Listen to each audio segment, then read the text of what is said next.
May the best brand win with Scott Robertson's Music Biz Marketing Strategies. Now, here's your host, Scott Robertson. Hey, everybody. Happy Friday, and welcome to May the Best Brand Win on Entertalk Media, the undisputed leader in music biz talk. I am Scott, your host, and a man who on Friday will play a live music in a driveway with a video camera pointed at him and his bandmates. So that's where my show business career has landed. I feel good about it. You know, all this time it's always been my goal to claw my way to the middle of show business, and I feel like I feel like I'm there. I feel like I'm definitely there. So anyway, the band will be playing tomorrow. We're looking forward to that. From the driveway, believe it or not, virtual concert. Well, desperate times call for desperate musicians. I mean, measures, not musicians. So who am I? What do I do? How do you reach me? I am a public relations and marketing consultant. I run a company called Robertson Communications in Orange County, California.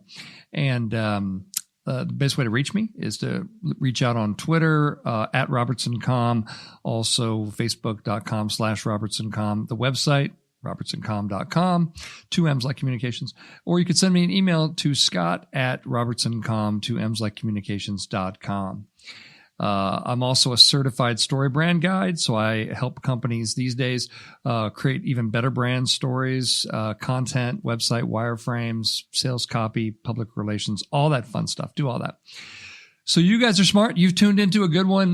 This is episode 159 of the show, which I'm going to talk about one of the most common objections that I hear from prospects when we start talking and I send proposals in and things like that. And we talk about the idea of having time for marketing. And why are some of the most successful people never late to meetings? Because time is one thing of which you cannot buy anymore. You know, in my business, there's a common objection to improving marketing and doing a better job of marketing is time. Well, if we just had more time, we could do that. If we just had this time, that kind of thing. I don't have time to do any marketing because I'm, too busy trying to run the company, which is fair because running a company myself, you can get lost in it. You definitely can. But honestly, not making time for marketing is really short-sighted. It's really dumb. It really hurts your business. And I'm going to show you, why you should make time for marketing. And in the third segment, I'm going to tell you how you can do it. A couple of tips on how you can do it. Of course, we're going to tackle who's winning and losing. It's going to be another fun-filled and super educational edition of May the Best Brand Win right here. You tuned into a good one. So let's dig right into it. So I hear this a lot. I was just talking with a prospect, and we were going to redo. He wants some help running some story brand kind of processes and stuff on his brand message, so he could build a new website for his business. Pretty successful business. They do about $135,000 worth of sales per month, right? So pretty good sized business. Really bad website, really bad message and marketing. So this guy comes to me and says, I want to improve the message. I say, hey, that's smart. That's what you should do. It's not good. And, I send a proposal. He finally gets back to me and says, well, I'm just going to go ahead and build the website because I just don't have time to work on the message. And I said, that's very much like a person saying, I'm just going to work on the sun porch on the 3rd level because I just don't have time to pour the foundation. It's, you can build the porch. It's not going to work out, from a structural standpoint. That's not going to work out. That's going to be that's going to be a big problem. And I told him this. I said, this is the voice of me telling you, you're going to be back to me saying this didn't get any better. And I have a much prettier, nicer version of a website that has no story and it's unclear what I do. And I said, and then we can fix it at that time. I said, but you should fix it now because, it's foundational. It's foundational work. It builds on each other. There is an order, as we've talked about in other shows for this. So, but the idea, the thing that struck me was he said, I'm just busy. I'm really busy just running things. I just don't have time to dig into it. one of my mentors in marketing is Donald Miller, the story brand guy, the guy that wrote building a story brand, and he also wrote a new book called Marketing Made Simple. Really smart guy, smart guy. He has a great way of looking at this that I hadn't seen before. He says when we put stuff off till later, oh, Scott, I'll get to the messaging later. I'll get to that. He says our mind does that like passing it off to another person. But the person you're passing it off to is future guy, the future version of yourself. And we can pass things to future guy without having, because that's, you know what, forget it. That's future guy's problem. That's not my problem. You know, my problem is XYZ, everything in Stephen Covey Quadrant 1 today. All that stuff, that marketing stuff and that messaging stuff, that's future guy's problem. He can worry about that. That's kind of where that comes from, and I agree with Donald Miller. I think it's very easy for all of us to pass things off to a future version of ourselves and say, okay, well, that's just how we're going to deal and get through, but it comes from three places, I think. It comes from obviously feeling overwhelmed as a business owner. You might be there, if you're an in-house marketing contact, it's hard to get people. One of the hardest things when I worked in-house, one of the hardest things I ever got is that we were great at getting our work done internally, but then getting other people to make time to review it and give and be the client in that relationship was a real bear. It was really tough to get people to make time to do it. Even though are you ready for the great irony? Even though it was their project, they would come to me and say, well, where's my project? I'm like, well, it's been sitting on your desk for 3 weeks because you haven't, made the time to review it. Future version of yourself is going to review it, I guess, that kind of thing. It comes from that overwhelming feeling. It also comes from a little bit of poor time management. I've run into a lot of people in my 30 years in marketing, and not all of us manage time the best way. If that's you and you're listening to this, plenty of coaches out there are going to help you manage your time better, are going to help you figure out what the big rocks are, what the little rocks are, and those kind of things, and figure out ways that you can prioritize and manage your time better. That's not really what this show is about, but I know I see it a lot. I've got a client right now that it's hard to move marketing forward if there's no client in the relationship. I say that to people all the time. I say, if you're not in the relationship, then it's just me in the relationship, and I can't be both you and me. It takes both of us. And your commitment to your own marketing is when you review stuff in a timely fashion, when you provide feedback, when you say what's working, what's not working, when you are engaged in giving that kind of information, it makes the marketing so much better, right? So time management does play a role. But the third thing is just sometimes not seeing marketing as a high enough priority. And you see that, we're in these COVID times. I talk to a lot of friends. One of the first things that business people are instructed to do is, okay, well, when times are looking tough, let's see where we can cut back on the marketing budget. I mean, don't do that. That's a huge, huge mistake. You want to find a way where you can, the smart companies use downtimes to gain market share. We'll talk a little bit about that later in the show, but it's, that's kind of the three places where it comes from. So let's just do kind of my three reasons why I think that you should make time for marketing, or why I think all businesses should make time for marketing. Again, just as we kind of alluded to just a second ago, it is a great time to win market share. Everyone else is frozen. Everyone else is ready for some lifeguard to sound the all clear and everybody back in the pool. And they're waiting, and you can get a massive head start on people. I mean, my clients, my clients that we've been doing work for are light years ahead of their competitors that just sat there and created messages that we're here for you and we're sorry about the uncertain times and all of that BS. It's like, And you're starting to see people come out of it, states opening and that sort of thing. But, it's really, really great time to be moving forward. You want to know a way that you can win in marketing. That's a huge way to win in marketing right there, is just to be moving when everybody else is standing still. We've had a lot of slow news days for anything that's not related to the virus.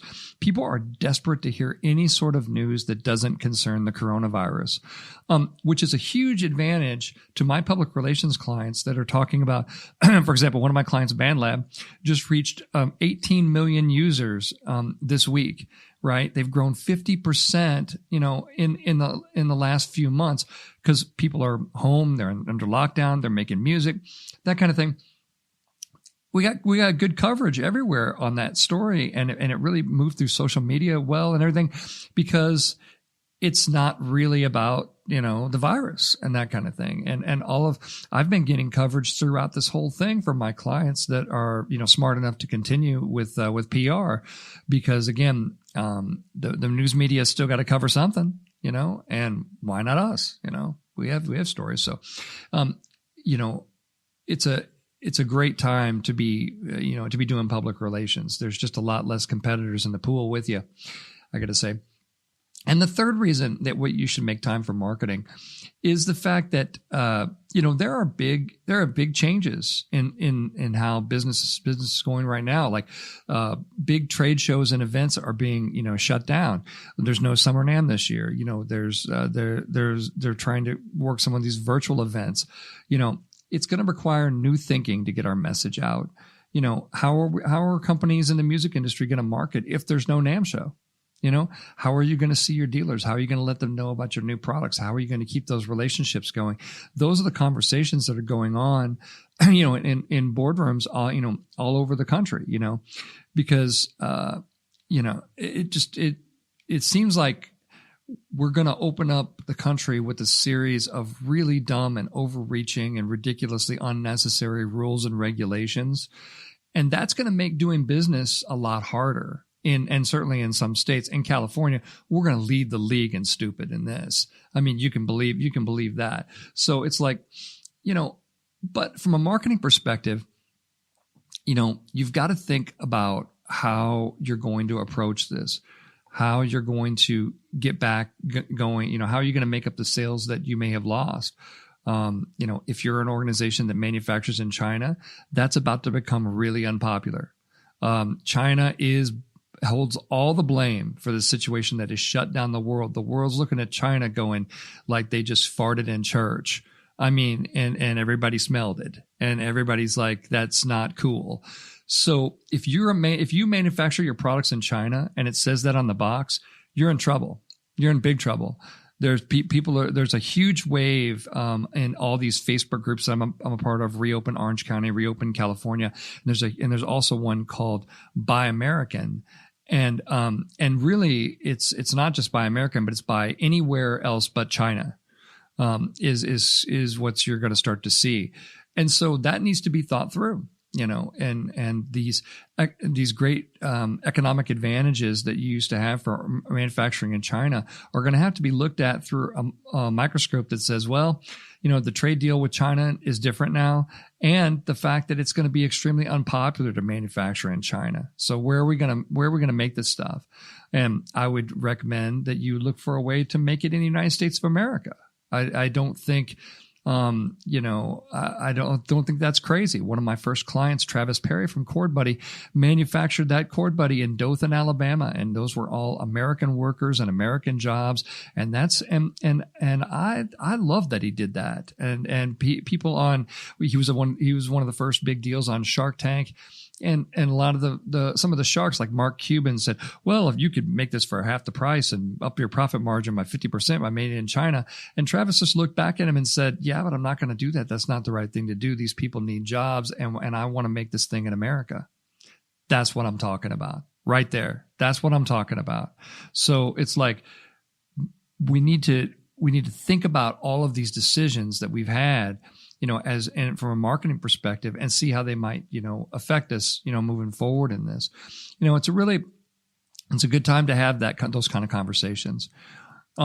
So, we're talking about time today. We're talking about how there's no time left for marketing. Hopefully I showed you, that, why you should make some time for marketing. We're going to take a break in segment 2. We're going to come back, talk about who's winning and losing. In segment 3, I'm going to give you just a few tips on how you can make time for marketing. Right now, you're listening to May the Best Brand Win on Entertalk Media, the undisputed leader in music biz talk. Come on back. We're going to talk about who's winning and losing right after the break.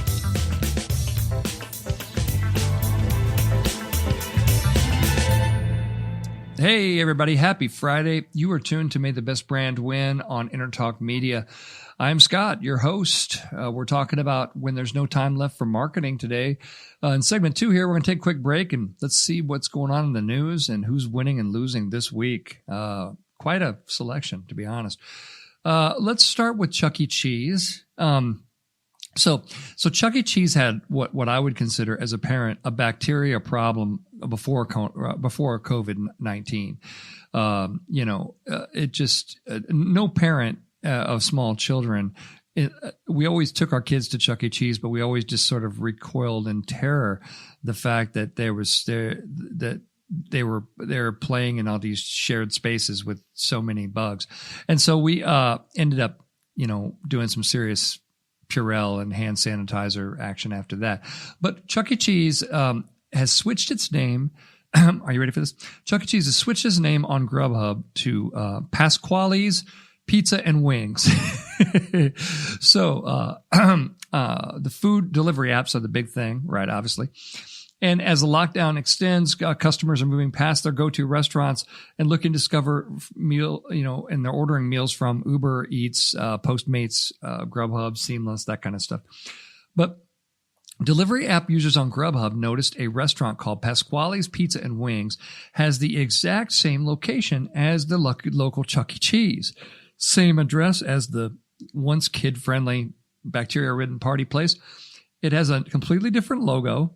And customers placing the orders, they didn't even know where their food order was being delivered from, So there are dozens of Chucky Cheeses that are selling pizza under the name Pasquale's.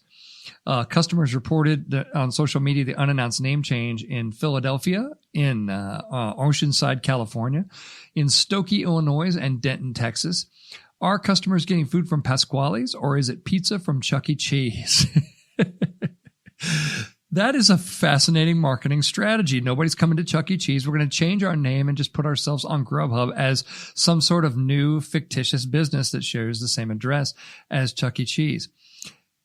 I'm going to put that in losing. When you have to lie to your customers, you're in a bad place. You're already in a bad place. You don't want to be that person, lying. Just say we're, I don't know, whatever, a division of Chucky Cheese or something, don't just try to sneak it under the radar. That's not good. And, but Pasquale's, the food at Chucky Cheese was never great.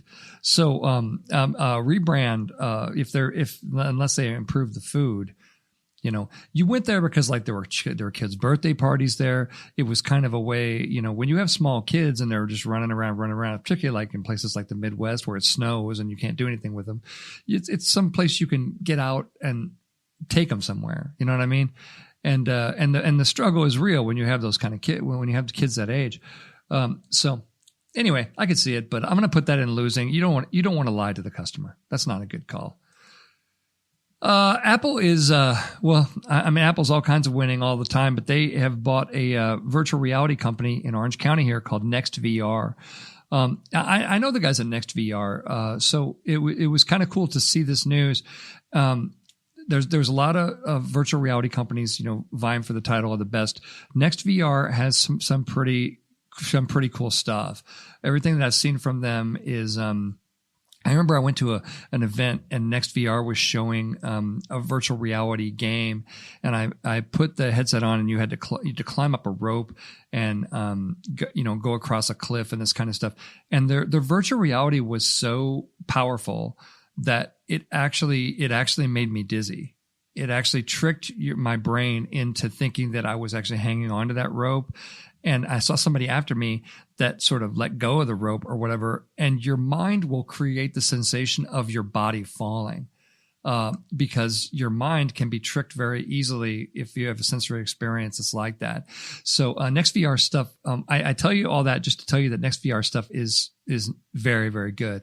They're in Newport Beach. They are trying to, what they've always tried to do is get people to virtually attend concerts and live events, like sporting events. And Apple, this is interesting, right? Because, and maybe live events don't, they've said concerts aren't going to come back, sporting, events aren't going to come back. But if you could experience it in some sort of a VR way, and obviously Apple wants to own the market on that, Apple's not stupid. So, you could kind of see that. That's all kinds of winning for Newport Beach based Next VR. That's all kinds of, it should be really, really interesting, what happens with that.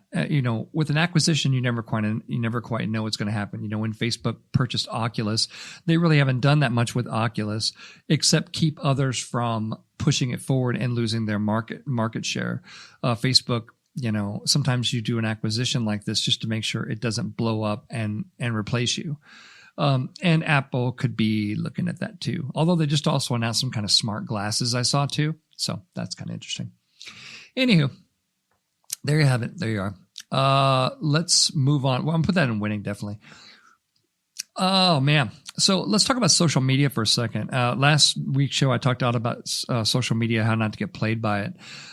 Researchers have come out with a study that says that nearly half of the accounts tweeting about coronavirus aren't really people. They are bots. We talked about this on last week's show. Nearly half of the Twitter accounts that are spreading messages on social media about coronavirus are bots, said researchers at Carnegie Mellon University. That research culled through more than 200 million tweets discussing the virus since January, found that 45% were sent by accounts that behave more like computerized robots than humans. Now, anybody that works in the social media space, this isn't news to you, right? How this can go. But what's particularly disturbing about this is the fact that these bots aren't in this country. They're in Russia. They're in China. They're in other places that are sort of, for lack of a better word, the enemy. And so, you gotta know that, right? You gotta know that.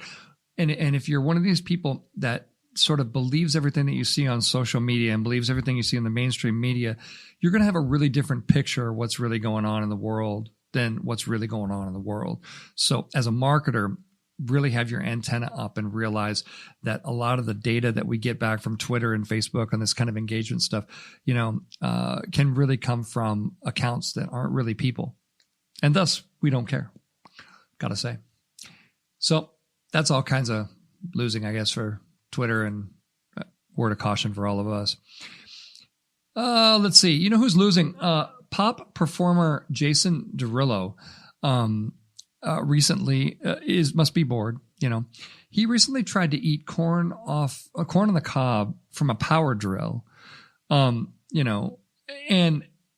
if you don't already know that that's going to be a bad idea, that's not going to work out. Okay. And so he thought it was a good idea to try it. On Tuesday, he posted a video on TikTok. Also, just a quick word of caution on TikTok. Who owns TikTok? China, right? The Chinese government runs TikTok. So lots of caution. If you're in the entertainment business, you're using TikTok, be real careful of privacy. Be real careful of what data is shared. Be real careful of your brand on TikTok because, again, different rules apply with that foreign ownership piece. But anyway, so Derulo posted on TikTok a video of him eating corn off of a power drill, calling it a life hack. He turned the drill on, it started speeding up, and he tried to eat the corn. Then it sped up, and it chipped his two front teeth completely off. It happened really quickly, and then it could certainly be a prank because he already they knocked his teeth out or something, some earlier thing. But let's throw this out. don't eat corn on kids out there. Don't eat corn on the cob off a power drill. There's no reason to do it. There's no way that ends well. There's no, even if Girillo is pranking everybody, and he may be, but don't do that. Don't do things like that. Don't eat Tide Pods. There's enough real danger in the world without subjecting yourself to, crazy amounts of stupidity. Volkswagen, man, have they stepped in it recently. They are losing because they have just apologized for posting a racist video that promotes their Golf 8 on the company's Instagram page. The video clip has been withdrawn, but not before it was reposted a lot of places on social media. You could definitely see it. It shows a giant white hand pushing a black man away from a parked VW Golf before flicking him into a restaurant called Petite Cologne, which translates from the French as little colonist or little settler.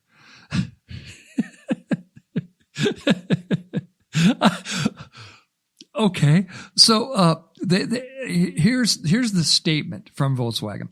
We posted a racist advertising video on Volkswagen's Instagram channel. The VW brand's head of sales and marketing, Jürgen Stackman, and the group head of diversity, Elke Houtmiller, said in an apology posted on social media, "We understand the public outrage at this." No, sorry, I wanted to. We understand the public outrage at this. We were horrified too. We were horrified too. I mean, that you did it. I mean, how did you not do it? That's what I don't understand. On behalf of Volkswagen, we apologize to the public at large for this, and we apologize in particular to those who feel personally hurt by the racist content because of their own history. That's not the best apology in the world, honestly. I got to say, but man, okay. So here's what I heard in the apology. Just we talk about apologies all the time. So let's just cut through the bull crap. They said, we were surprised to see it. How were you surprised? It's your account. You run marketing. The buck stops with you. You don't get to say that you're surprised. If you're surprised, then you're an idiot who doesn't know what's going on in your own social feed. And that is, bad, for lack of a better word. The apology basically says, not that we're sorry we did it, but we're sorry that you were offended by it, right? It says we're sorry because you had this history and that kind of thing. And it's kind of it's a way of, it's not a way of saying that we're sorry that we did it. It's a way of saying we're sorry that you took it that way, which is not an apology at all, to be honest. It basically says, well, you took it that way and, that kind of thing. So you don't get to say you were horrified, because, obviously it's your feed. And you don't get to say we're sorry that you got hurt by it because you are too sensitive. You don't get to say either of those two things. And what do we learn about social media, right? You start pulling stuff down. Who has a copy of it? Everybody. And how do you look the guiltiest on social media? You start pulling stuff down.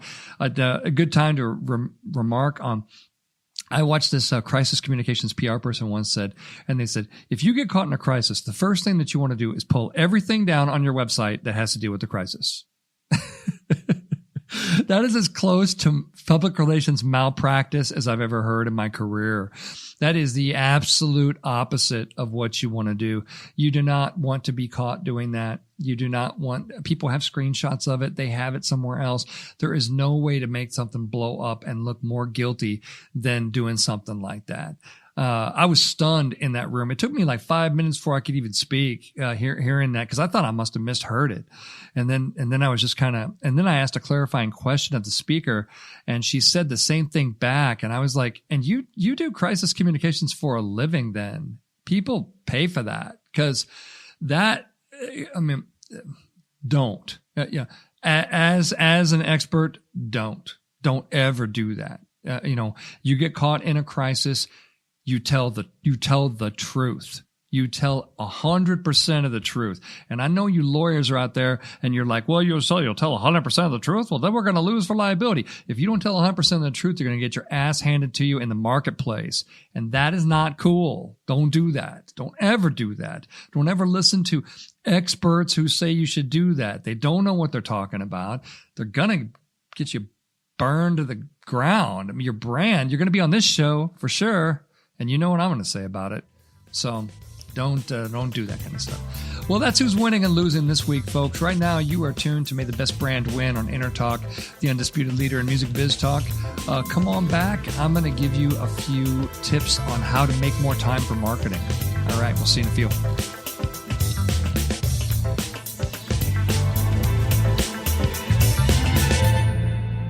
Hey, everybody. Happy Friday. You are tuned to May the Best Brand Win on Entertalk Media, the undisputed leader in music biz talk.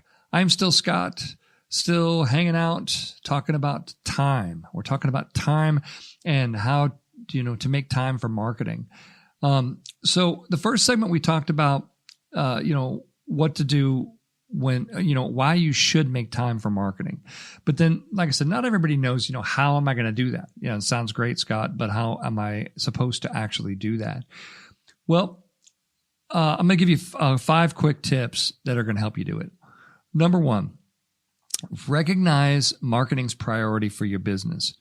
See the potential of what your marketing could be. Not what you were back in the past, but see what you could be. I try to make sure my clients understand that, all of this list of tactics and things that you do, all that can be rewritten and you can be so much more.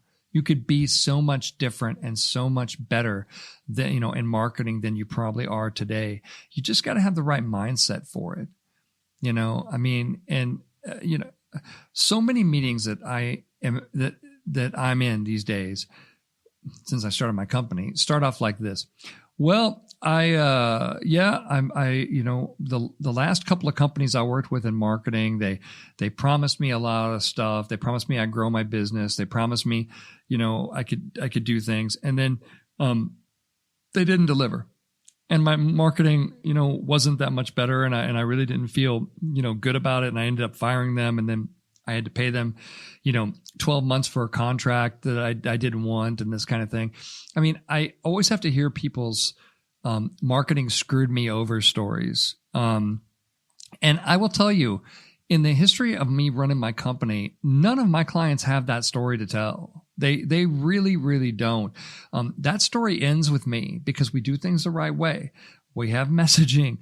We make sure we amplify it correctly. We tell the truth. We do the things that help the company, make it clear what problems that they're solving. And then we just make sure that we attack the right audience and make sure that we're being useful and not invading privacy and doing all the other creepy, horrible stuff that goes on in marketing, So, but it starts with recognizing the priority in your business. If you don't recognize marketing as a top tier priority, then your marketing is always going to suck. It's always going to be terrible. So make your decision. And the decision you're making is basically saying, I want my company to live, or I don't mind if it dies. It is that simple. I don't write those rules, by the way. That's just the world. Number 2, don't put stuff on future versions of yourself. That person has enough to do. I mean, don't do what Donald Miller says and assign it to future guy. Like this prospect I was meeting with, it's like he's going to build a website. He knows the message isn't good. He's going to move forward and pay thousands of dollars to build a website with a message that sucks. So what are you going to have, class, at the end of paying thousands of dollars for a website with a bad message? You're going to have a really pretty website that still sucks. It's not going to be clear. It won't magically be clear. You have to do the work to make it become clear. And he says, "Oh, I'll get back to you, when I have time." Well, maybe he's never going to have time, like that. And that's a shame because it could be something that's so amazing. Let it be that.